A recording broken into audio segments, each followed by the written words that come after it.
இந்த தேவாதி தேவர்கள் 33 தேவர்கள் சொல்கிறாங்கல்ல, இந்த தேவர்கள் ஆகட்டும், நம்ம வணங்கக்கூடிய எந்த தெய்வங்களாக இருக்கட்டும், இல்லை சித்தர்களாக இருக்கட்டும், குலதெய்வமாக இருக்கட்டும், ஒரே மந்திரத்துள்ள அடக்க முடியும் அப்படின்னா 8 எழுத்து மந்திரமாக சொல்லக்கூடிய அந்த காலாங்கிநாதர் ஒரு மிக உன்னதமான அற்புதமான அதி ஆற்றலுடைய ஒரு மந்திரத்தை நமக்கு கொடுக்குறாரு. ஐயும் கிளியும் ஷவ்வும் சிவாய நம. இந்த ஒரு மந்திரத்துக்கு மட்டும்தான் ஓங்காரம் இல்லாமல் சித்தர்கள் வழிபடக்கூடிய ஒரு மிக அற்புதமான இந்த 8 எழுத்து மந்திரத்தை கொடுக்குறாங்க.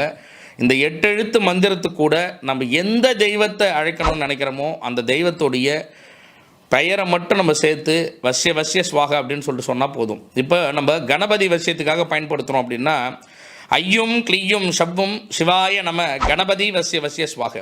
இப்போ நம்ம முருகனுக்காக பயன்படுத்துகிறோம் அப்படின்னா ஐயும் கிளியும் ஷவ்வும் சிவாய நம சிவசுப்பிரமணியாய வசிய ஸ்வாக. இந்த மாதிரி நம்ம எந்த தெய்வத்திற்கு ஒன்றாலும் இந்த 8 எழுத்து மந்திரத்தை பயன்படுத்தலாம்.